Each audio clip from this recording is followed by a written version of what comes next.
This is a Voyescape podcast. You can find all of our travel podcasts from around the world at voyescape.com. Years ago, I decided on a whim to move to Venice, Italy, to work in a hostel for a few months. I arrived in the city of canals at the start of March when it was cold, the streets were flooded, and for the most part, there were very few tourists. In the months I spent there, I witnessed firsthand how tourism changed with the seasons. As summer approached, the streets became busier, and when the first cruise ships started arriving, they then became crowded. It was almost as though someone had flipped a switch that turned tourism back on. This was back in 2010. In those years, travel to Europe was considered a summer activity. The best time to go was commonly quoted as being between June and early September. But in the 15 years since, things have shifted pretty drastically. Climate change is having an impact on how predictable our seasons are, affecting ecosystems as well as the daily life and livelihoods of people and communities around the world. And it's having a trickle-down effect on how we plan our trips. Today, I'm chatting with Tarang Mohnot. She is a freelance writer and journalist whose work has appeared in BBC Travel, Matador Network, and more. Her most recent BBC article argues that the best time to visit no longer applies. And so today, we're going to unpack why. This is Curious Tourism, the podcast focused on making travel better for people and the planet. I'm Erin Hines, travel writer and content creator, and I'm joined by my producer, Katie Lohr. If you enjoy this show, Erin and I would love you to support it. It's really easy to do so. First, you can double check that you're actually subscribed to this show on your favorite podcast app. And second, if you end up loving this episode, please be sure to share it with a friend, a fellow traveler, or somewhere on the internet. You can also get in touch with us directly on social media or by email. All our contact info is in the show notes.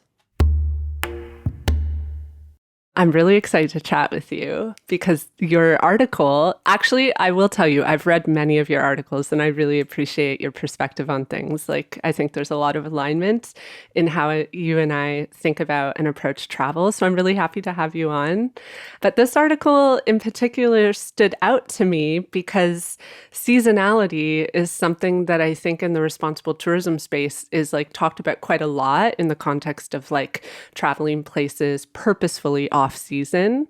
So to get into it, you open your BBC article with your experience trekking in Nepal during what is often described as the best time to visit, quote unquote. And you share how in actuality the conditions weren't the best. And this was surprising because based on all the guides you'd read, you were there at the perfect time to trek.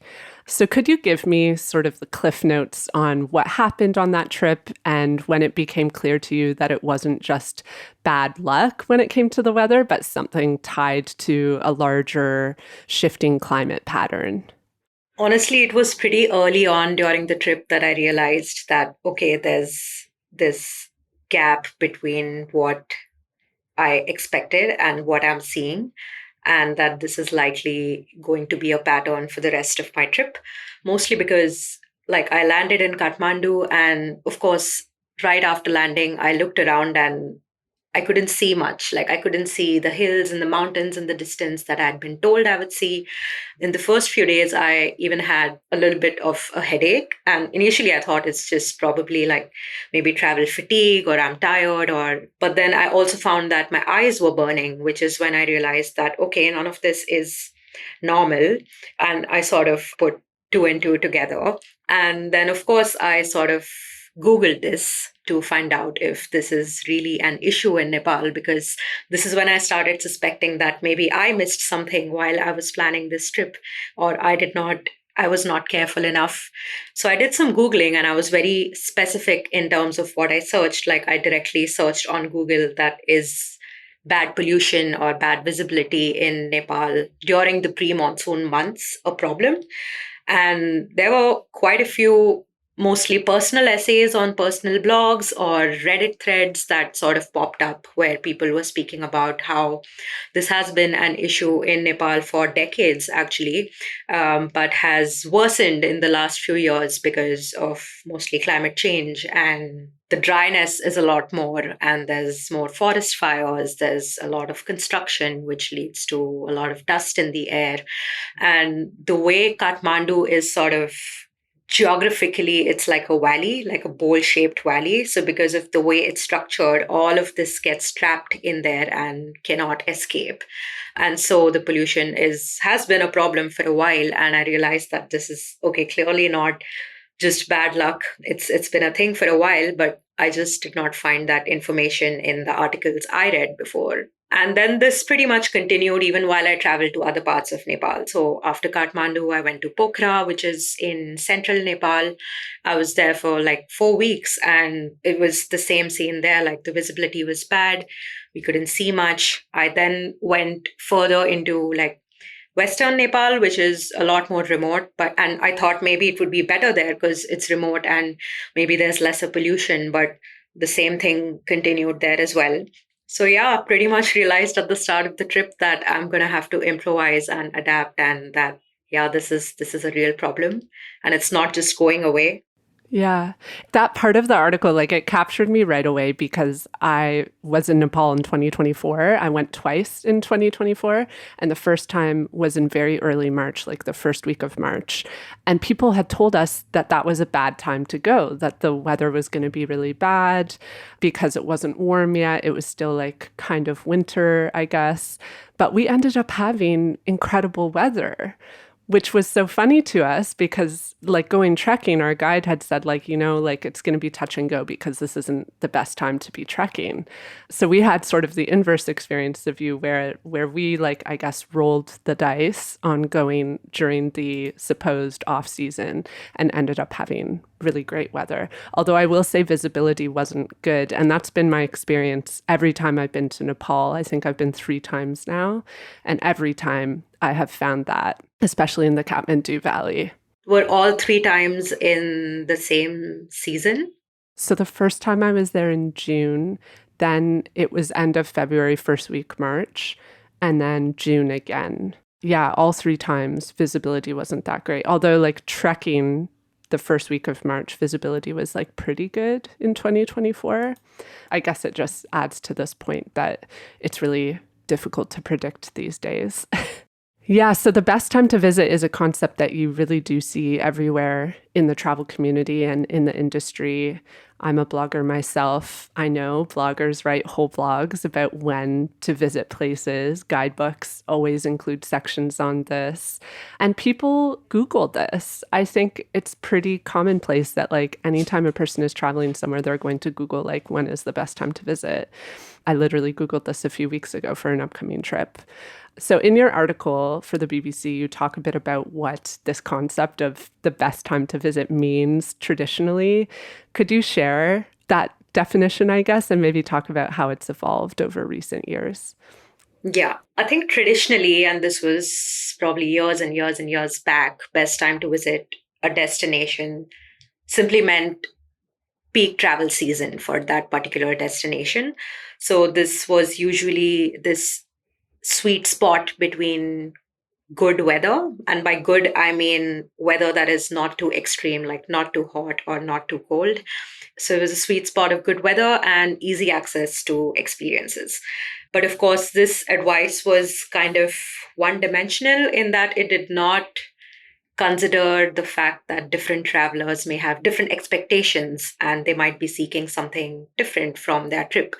So over time, we did see that advice, especially in these travel blogs and articles, became a lot more tailored, and it started accounting for the fact that different people want to experience different kinds of things. So in the article, I also mentioned how like maybe an Italy travel guide might now suggest April and October for those who want fewer crowds or better prices. February for somebody who wants to experience the Venice Carnival, or maybe January for skiing in the Dolomites, right? So advice started accounting for this, and the time frames started catering to more specific experiences beyond just good weather. Some people really enjoy cold weather, right? Like I have lived in Mumbai all my life and it's always hot here. Like there's nothing like winter in this city. So I really enjoy winter and cold weather now when I'm traveling. So I may go to places that are considered like not ideal times to visit for most people, but I may be an anomaly and an exception there. So yeah, I think best time to visit XYZ destination over time became best time to visit XYZ destination for a certain activity or an experience. I think that's how it's evolved. But of course, despite these refinements, there's this assumption that seasons will behave the way that we expect them to. So if you're going to Italy, to the Dolomites in January, there will be snow, is what all of this advice is assuming. They probably will not mention the fact that snowfall has been pretty unreliable across different parts of Europe for the last few years, and that if you are going to the Dolomites for skiing in January, that might not be the way you expect it to be. So I guess like there's no reliability in the patterns of weather anymore. So we can like give a synopsis of like what the expectation would be based on past patterns, but there's no like reliability in that. So you might get there and it might just not be at all what it was the year prior or the years prior. Yeah, sort of basically take all advice with a pinch of salt and just expect that things might go wrong. I like your comment about cold weather travel too, because I've actually noticed that this seems to be trending a little bit. Like I'm noticing in myself, I'm gravitating towards cooler places as well. I think like in general, I'm noticing people are choosing to go to winter places more often than maybe in past years. I'd be curious to see like if there's any data around this, because it seems to be a thing. Like Greenland and Iceland and Norway, all of these countries seem to be gaining a lot of interest recently. For sure. Is it just because the hot places are so dang hot now? That's what I'm assuming it is. Could be. Yeah. Yeah, like the idea of this like European summer holiday, I think is sort of like falling apart for a lot of people, like just going to Spain or France and like hanging out on the beaches and having these ideal summery beach days. I don't know how doable that is. So maybe I think more and more people are like, okay, let's try skiing, I guess. Yeah. When you think about like the nuances that are now being included in these discussions around the quote unquote best time to visit, what are nuances that maybe you don't see appearing often that you think should be factored in when people are talking about this? Like how detailed should we be getting? Or is it more that like we should just be prefacing any commentary on the best time to visit with the fact that like it's not predictable. So this is based on past patterns, but like we don't know for sure. It's an interesting question, actually, because I often post about my travels on Instagram, whether it's like reels or stories. So I'm constantly sharing my experiences and have this persona of somebody who travels often. So I'll often get like DMs or questions from friends or acquaintances, even strangers sometimes about, oh, I saw that you visited this place. I'm planning a trip there. Can you tell me what the best time to visit is? And I always sort of reply saying that that's simply not enough information for me to give you a well-informed answer that actually helps you. And you're also making me do all the work. Like, give me more information, right? If you're seeking an answer. So tell me what you want to do. Do you want to be spending lots of time in the outdoors? Do you just want to maybe be sitting in your Airbnb or homestay, just reading books, taking it slow? What are your budgetary restrictions? Like, do you have a good enough budget to travel at a popular time? Or maybe you have lesser money to shell out for this. So you might want to consider, say, off-season travel or shoulder season. First things first, we just need to start by understanding really well what the traveler wants. And then, of course, I think we need to talk about things on a climate front, right? So I obviously don't think that we need to turn travel advice into this elaborate scientific forecast, because that is not possible to do. But I do think we need to show up with more honesty. So that means talking about variability or what could go wrong instead of saying that, okay, this is exactly what's going to happen. Talking about trade offs and compromises instead of simply making these wild promises. So saying that this used to be a great time to do this and it still kind of is, but here's also what to watch out for now. Here's also what could go wrong now. That's often more useful than just declaring something for sure, because it's just not black or white anymore. I think it's all just gray, and it's important for us to treat it as such. Of course, as travelers, we need to plan better, and there's definitely that expectation from us. But also, when we're talking about, say, travel operators or agencies who are planning these trips for travelers, this could involve updating packing lists for unpredictable weather, or setting realistic expectations right from the start, encouraging travelers to get comprehensive travel insurance because things could go wrong. And of course, having backup plans for when itineraries fall through. But most importantly, the honesty, I think, needs to be there, especially when trips are being sold to travelers. Yeah, that's the only sustainable way to do it, I believe. I relate to your grievance about DMs from people on Instagram. I literally got a DM this morning from someone asking me what they should pack for their trip and didn't tell me when they're going or any details, how long or what they're doing on the trip. And I was just like, I can't really answer this question. So you mentioned tour operators. I know that you spoke with people from around the tourism industry for your article. So I'm curious to know how this evolving concept of the best time to visit is impacting people who are on the ground. How's it impacting their ability to bring in tourists and the way that they're interacting with tourists? What kinds of things were they telling you about their experience? A lot of my travels have been in Asia, especially recently. So, of course, I can only speak from what I've heard in these regions, but I would assume that it's not too similar in other parts of the world. But what I have been hearing most consistently on the ground is that people that are working in tourism are needing to be more flexible than they have ever been. This old rhythm of sort of having this clear high season and low season just does not hold in the same way anymore. A lot of guides, in especially in the Himalayas, because that's where I often find myself, especially when I'm trekking, they told me that they're dealing with seasons that may arrive early and abruptly, or not behaving as they expected at all. So just this year I was hiking. I went on the Mardi Himal trek, which is in the Annapurna region in Nepal. And in addition to the low visibility and bad pollution that I spoke of earlier, another problem was that the rains arrived pretty early.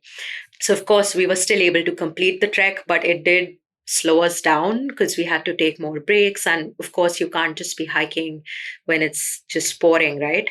So that's happening. And that, of course, makes planning really difficult, especially for these guides and porters, not just financially, but also logistically. There's staffing, safety planning, and even deciding when to open or close becomes really uncertain and unpredictable. Then, of course, because of all of this, there's also an emotional toll. Like there's a lot of stress. I feel like a lot of these guides are just constantly struggling with this unpredictability.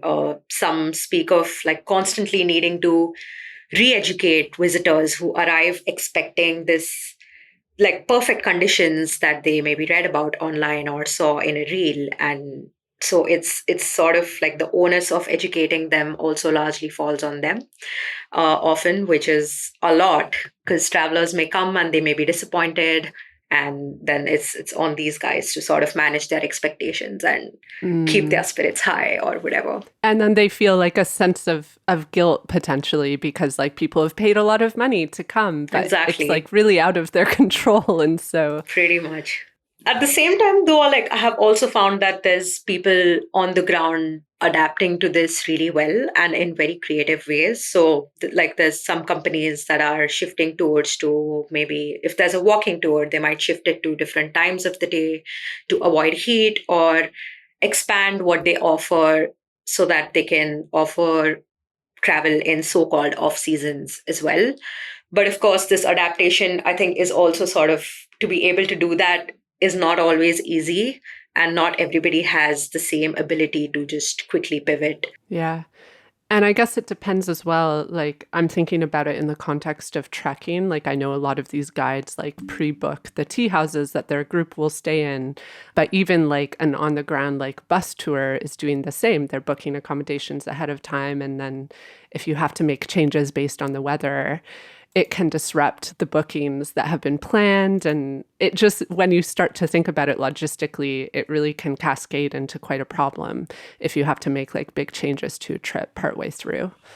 I wonder if tour experiences in the future are going to consist a lot of like plan A, plan B type schedules, where it's not going to be as rigid and it's sort of like, here's the indoor versus outdoor version of this trip. And we could do either or depending on the day kind of thing.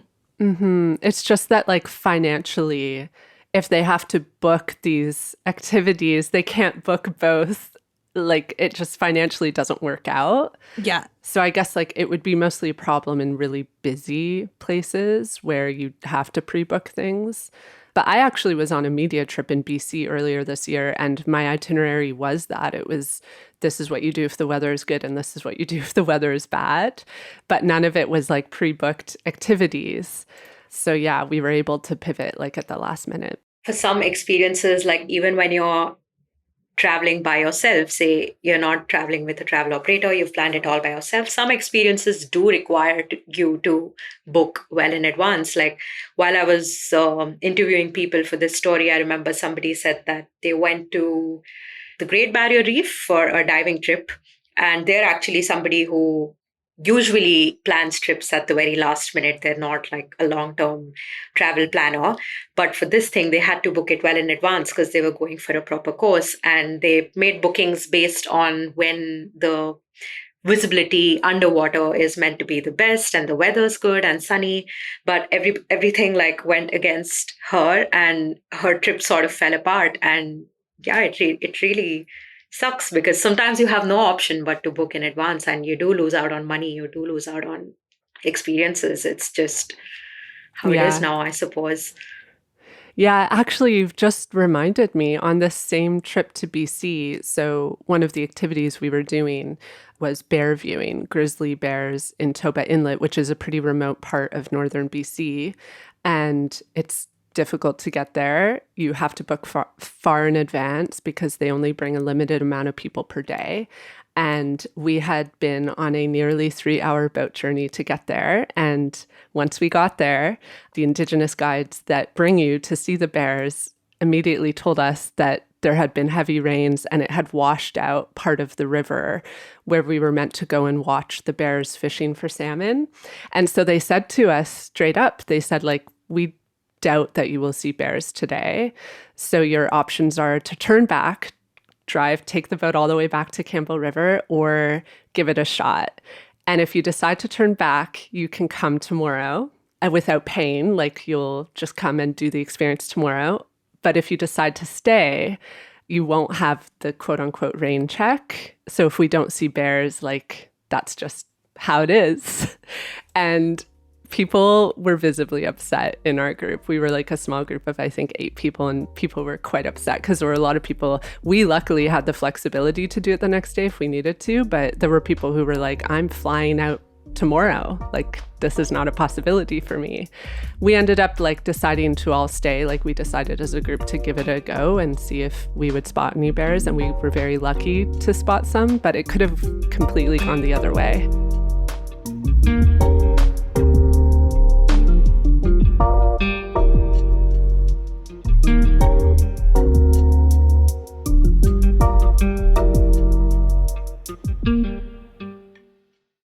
It really stood out to me that so many tour guides and operators told you that they just don't know anymore when it comes to recommended seasons. I think this kind of honesty is pretty rare, especially in mainstream travel marketing. I think marketing is trying to sell a specific narrative, and obviously like having preciseness about it is important in marketing. Like people don't want to hear like, I don't know. They want like a concrete answer and a concrete narrative. But do you think that over time we'll see more honesty around the issue of uncertain weather? And like, what would this look like in the context of like marketing to tourists? Firstly, like I have this line, like we just don't know anymore. I have also mostly heard it from founders of, or like people who work at much smaller companies, or say local guides, local homestay people. I have not seen it come from bigger marketing companies ever. And I can't even imagine what that would look like. I do think we will see more honesty in the coming years, but I also think that it will be uneven and sort of gradual because like you said, like traditionally travel marketing has always been built around certainty and this clear promise of what you will get, whether that is like sunny days or summery beach days, or so admitting uncertainty is always risky because obviously these companies don't want to deter travelers and they want to make money. But I do think that what's different now, unfortunately, is that the gap between these promises and the reality is becoming pretty hard to ignore. Like it's when visitors arrive at a certain destination during what's marketed as the best time for a certain thing, and then maybe they encounter extreme heat or closed trails or water restrictions, their trust is going to erode pretty quickly because they're obviously not experiencing what they were promised they would. So if a destination or operator, I believe if they want to sustain themselves long term, being clear about what might happen will almost become mandatory. I mean, I think it already is, because if you don't have the trust of your customers or travelers or for a destination, people visiting you, then what's the point of anything? And they're not going to come back here. And I think travelers, operators also need to realize that every traveler is in the end a human being and lives in this world and understands that these climate unpredictabilities are something that we're dealing with. I mean, most of us are dealing with it already back at home, wherever it is that we live in different shapes and forms. So I think it's fair to think that the traveler would be capable enough of dealing with that while traveling as well. But you need to be honest, and you can't sort of be fooling them or lying to them or keeping information from them just so that they make that trip, because that's not going to serve you long term. So I do think that over time it will sort of become, impossible for operators and destinations to not be honest about this. And it's sort of like if you set the expectation that there may be bumps in the road when it comes to weather, there's less space for disappointment. It's more beneficial to them to be honest about it, because if people go into the trip with this like idealized version of what it'll be like, then they're set up to be disappointed. I think especially now, people are looking for transparency in pretty much every part of their lives now. I would imagine that would be a benefit to a lot of tourism campaigns, but I don't know how well, like, come to Nepal, you might be able to see the mountains is going to be a great marketing campaign. Yeah, I mean, that's exactly what I can't imagine, like in the copy or like, I don't know, marketing collaterals or social media marketing. I can't imagine that, but I do think that, say, like if I'm a client wanting to travel to a destination with a certain travel operator, while I'm having discussions with them or maybe like consulting somebody at the company, they can sort of like make it clear to me and set realistic expectations. But yeah, in terms of hardcore marketing, I have no idea how that's going to play out. It should be a good time. You'll probably enjoy yourself. You know what it makes me think about, though? Like, it's also an argument for embracing slower travel. Like, this is what my partner and I always say. Like, we saw the mountains in Nepal because we spent a month there. We were there long enough that even when we had low visibility days, it was okay because it was balanced out by the few days that we had that were high visibility. But if you're going to go somewhere and be moving every day from place to place, you are giving yourself a small window to experience the idealized version of that place that you have in your brain that was maybe shaped by marketing or Instagram. I think like with climate change, people should be pivoting more to slow travel if they want to have those experiences. I think it's going to be essential. For sure. When I went on this Mardi Himal trek that I spoke of, I had to delay the trek by quite a few days actually because it was raining nonstop. Like I said, the monsoons arrived early, and it was only because I was in Nepal for a long time and I had a lot of days. I had a huge buffer that I could afford to do that and then set out during a window that at least seemed like the weather would be better and more favorable. So yeah, that's so true. But yeah, I suppose not everybody can afford to do that. And I also like acknowledge my privilege to an extent in being able to just travel slow and long. And, I also don't have a job that requires me to go to work. Everything's remote. I can be wherever I want. But yeah, I do think that if it's definitely something people should consider, slow travel for sure. Something I've been thinking a lot about, like, especially because I'm also one of those privileged people where, like, when I travel, I generally have more time to spend compared to people that have like 3 weeks of vacation a year. So something I've been thinking about is like how to talk about slow travel within the context of a slower trip. So for example, like if you only have 2 weeks to go to Nepal, instead of going to like 4 or 5 different places within Nepal, maybe spend like a week in Kathmandu and then a week in Pokhara and spend longer in each place, but the same within the confines of the amount of time that you have. Because I do think you can sort of practice a slow travel mindset, even if you have limited time. It's just about like limiting how much you're going to shove in to the time that you have, I guess. Which again, like I understand people who can't travel often might say, well, I'm only going to go one time. I only have my 2 weeks, so I need to see as much as I can. But I do think you can strike a balance. So it sounds like you can't rely so heavily on historical data anymore to predict weather during specific seasons. You also quoted meteorologists and researchers who suggested that even short-term predictions are becoming less reliable for weather. So in your experience, like what would you say tourists can do to prepare and plan the best, especially if they're trying to plan a trip in advance, like sometimes months in advance? I think that's a tough one and something I personally don't often face because I'm somebody who is a last minute traveler. So I don't usually book trips months in advance. But I do understand that that is the case for most people.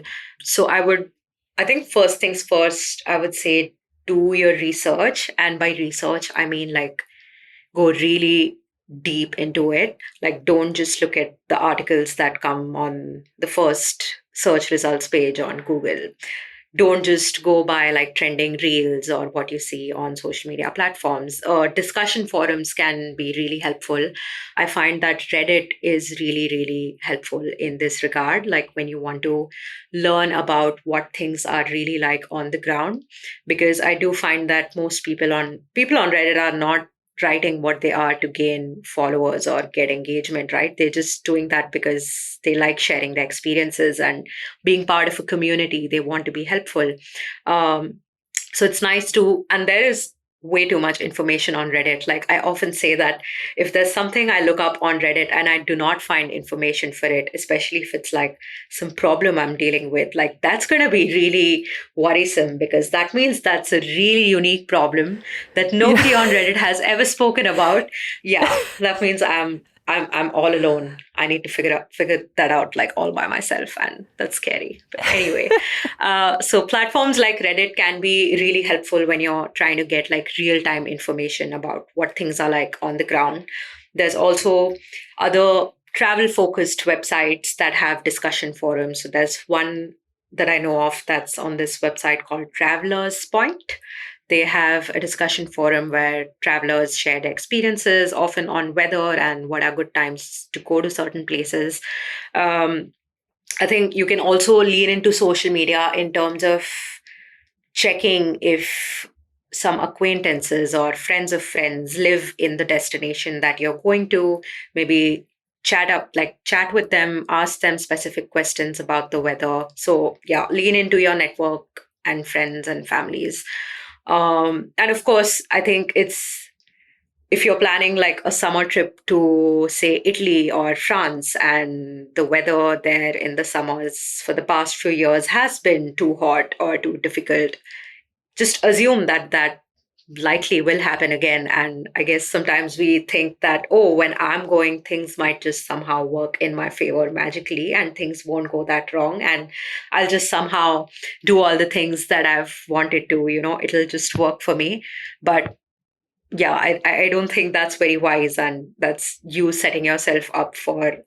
likely setting yourself up for disappointment. Also, of course, this is on the planning front, but when you're on the ground, I think it's important to keep your ears and eyes open, your mind open as well. If you think that something is not going the way you expected it to, don't be afraid to improvise. Like, this is never ideal again, and we all want to experience destinations in the way that we had imagined. But being adaptive and flexible will pave the way for a more satisfying trip, and you'll be able to get more out of your time in that destination. So, yeah, in a nutshell, in the planning phase, do a lot of research, lean into your networks, talk to people. Don't just go by what you think you know of a place or what you have heard in the past, because things might be very different now, and they're literally changing so quickly, which is also so scary. Like, things are changing so quickly that it's hard to keep up. The change is often outpacing like how well and quickly we're able to adapt with it. I love your suggestion of Reddit. I think it's a very underappreciated resource for travel. Like, as a travel vlogger, I think people get upset when I say like Reddit is actually one of my first like go-tos for travel planning. But it's so true what you say. Like, you get very like unbiased, in the moment, up-to-date information. Especially, my like hack is to always go to the subreddit for that city or country or region, not the like travel subreddit. It's the one that local people are talking in that you want to go to. And it's also valuable, I find, for understanding like local politics, local issues, like political things that you might want to be up to date on. You'll also often find like upcoming weather updates in there because people will be talking about it. But something I wanted to add actually is it's also helpful, I think, these days in the age of climate change to register for your local country's alert system. So, for example, Canada has a system where you can register as a Canadian abroad, and then you'll receive alerts when there's really intense weather systems headed to wherever you're headed. So that's a really helpful resource for in-the-moment updates for like extreme weather events. Yeah. And people don't do it. Like, most people I know don't sign up for that, which always surprises me because you kind of want those updates if there's something extreme coming your way. I'm going to be signing that up for that. I'm like highly anxious about earthquakes when I go to Japan. Yeah, I got earthquake warnings when I was in Japan thanks to that. Yeah, like I think it's pretty clear that with the unpredictability of weather these days, more and more of us are going to end up on trips where the weather conditions don't match what we hope for. Sometimes it'll be in our favor, like it was, like, for example, Luke and I were in the Netherlands in the early spring this year, and everyone told us it's going to pour rain the entire time. It was pure sunshine every single day. So on that trip, it was in our favor, but there's also trips where you go and it's not in your favor. The weather ends up being horrific. So I think this is going to be the reality of most people traveling these days. To your point about flexibility, I think it's about going in with that flexible mindset, but also a positive mindset and a mindset where you're ready to pivot if you need to. Do you have like tips for how people can do this in practice? Like maybe it's about like coming up with alternative activities for the day if you don't know what the weather is going to turn out to be. I think first things first, if like things are not going as per your plan, it's important to give yourself the permission to be disappointed and to admit that this is something that really sucks and is out of my control. Because often when you're planning a trip for months or even years, often unexpected conditions, especially when they're not in your control, can feel like a real loss because, of course, you've also spent a lot of time and money into making this happen. And so, yeah, I think it's important to acknowledge that this is disappointing because pretending otherwise usually will just make it worse. On a practical level, like we already discussed, it helps to plan loosely rather than very rigidly and having extremely rigid structures and saying, okay, on day one, I do this, day two, I do this. So maybe having a more loose plan, it's okay to have like a small checklist of certain things you absolutely want to do, but try to leave some buffer time that also may be unplanned and you don't know what you will do with it. You might just go there and figure it out based on how the conditions are. Having a few indoor and like low stakes options is can also help, and of course being open to changing the shape of your days can make a huge difference. Like for example, when I was in Nepal this year, and I did not know that the haze and the early monsoons would be a problem, of course. And then I was there and I realized that this is restricting me from doing what I wanted to. And hiking was something I really wanted to do a lot of during my 2 month journey in Nepal. But of course, I realized that that's not something that's going to work out for me. So I immediately knew that I had to improvise.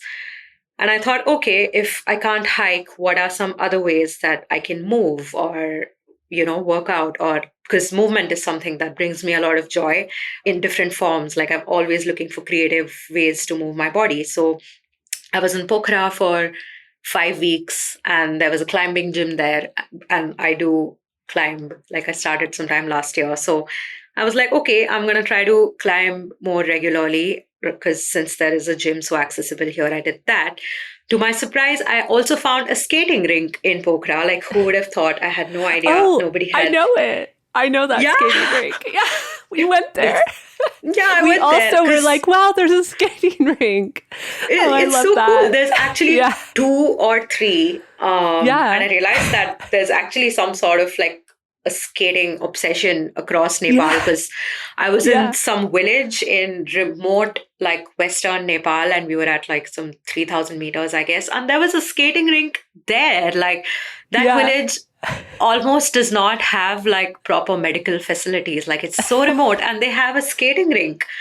I even took my friend along who had never roller skated in his life, and he actually learned a little bit to an extent how to roller skate, picked up a new skill just because we could not hike as much as we thought. So of course it sucks that, I mean, I'm not saying that climate change is good, it sucks, but all I'm saying is that if you change your perspective a little bit and think about, okay, how else can I derive value from this trip now that I'm here? Things might just work out in your favor in a very surprising way. And yeah, I'm so here for it. So I think, it's very important to shed this idea of a perfect trip that we had imagined based on something we've seen or read or heard. And like these things happen, climate unpredictabilities are inevitable now, unfortunately. And I think it's also important to remember that this is not about you, and it's not like, because I think it's also natural to sometimes think that, oh, this only happens with me, things always go wrong with me. But the environment obviously does not have a personal vendetta against you. And speak to anybody who travels often or not often even, and you'll realize that this is something that everybody is dealing with right now, and it's not just you. Yeah. And the thing too is I think like it's important for people to remember the context of like the local weather is impacting those communities, like often in very extreme ways as well. So sure, it's annoying for your trip there, but just for the broader context, think about how it might be impacting like daily life for people that are living in those regions as well. I'm curious to hear like what you think about the idea of shoulder season and off season now. I feel like those are things, especially in the responsible tourism space, people talk about a lot because generally like people encourage folks to travel during those times because especially like for places that are over touristed. So like a lot of people talk about European cities. European cities are experiencing tons of over tourism during like the historical peak season. And so yeah, I just feel like it's very common advice to say like try the shoulder season or the off season.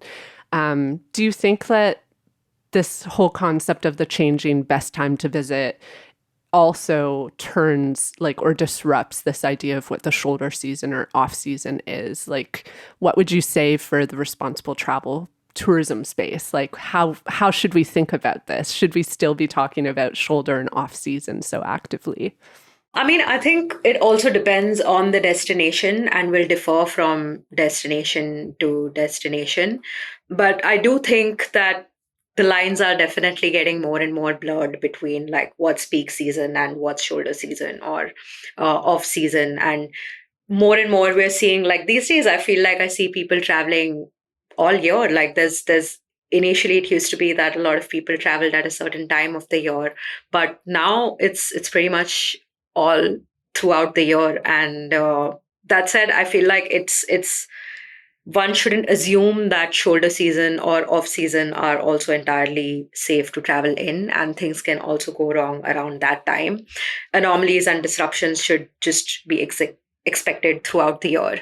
But yeah, like I said, I think that'll depend on the destination itself, because not all places can redistribute demand outside of the peak seasons, right? For example, if a certain destination's appeal depends on some very specific natural conditions, maybe it could be like snow covered or coral health or wildlife migration. So obviously, like if a destination is known for these very specific things, you can't easily shift that experience to another season without fundamentally changing what's being offered, right?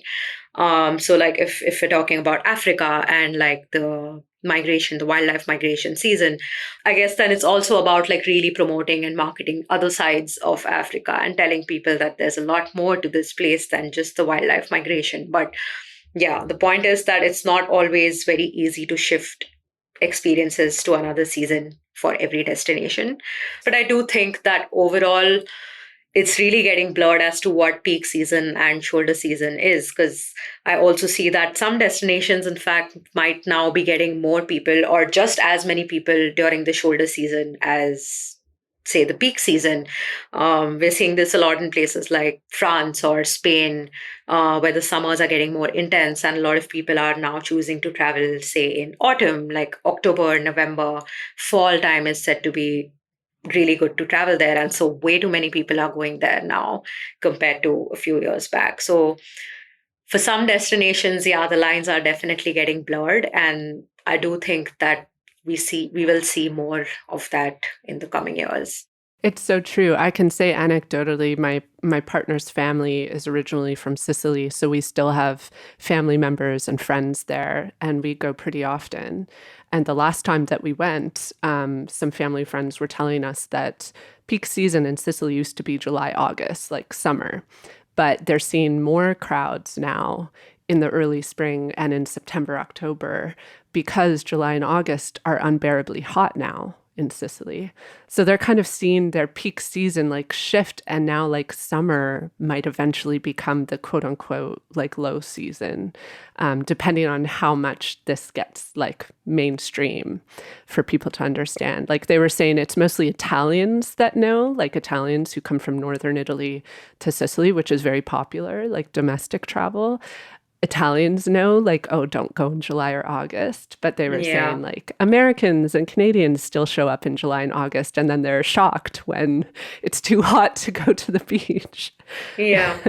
I mean, yeah, of course, we're seeing these changes slowly already. But, like, in the context of the example you just spoke of, like, to see fall as peak season for Italy, like, as simply put as that, I think that'll take a few more years, like quite some time. I think I can only see that happening when I really zoom out. But I guess like maybe the concept of peak season won't exist potentially in a few years. Yeah, I mean, I hope it does not. That would only make sense. Well, thank you so much for joining us. And where can people find your work if they'd like to read more of your travel coverage? I mean, of course, there's Instagram, where I think what I share is a lot more informal and candid. So if that's kind of what you dig, I think find me there. But my work, I put it up on my website. All of my work goes on my website, which is tarangmohnot.com. And I also post consistently or try to on LinkedIn. And so if there's any stories that I'm working on, even if I'm like seeking people to contribute to stories or seeking voices, all of that goes on LinkedIn. You can find my account by my name.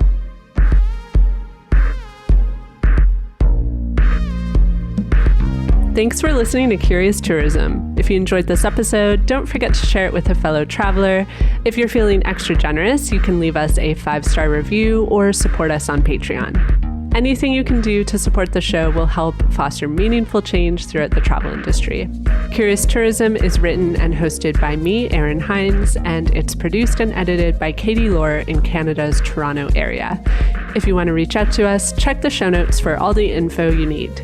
Stay tuned for a new episode next month, and of course, stay curious.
If you love hearing interesting travel stories, you've got to listen to Travel Tales with Mike Siegel. Hosted by Mike, a stand-up comedian and TV host on TBS and HGTV, it's full of funny, inspiring tales from around the globe. You can find it on the Voyescape network at voyescape.com. If you love travel, you'll love Winging It Travel podcast. Every Monday, I share stories from 75 countries, from backpacking tips, epic adventures, and plenty of travel inspiration. Alongside that, I host guest interviews every 2 weeks. Check it out at voyescape.com.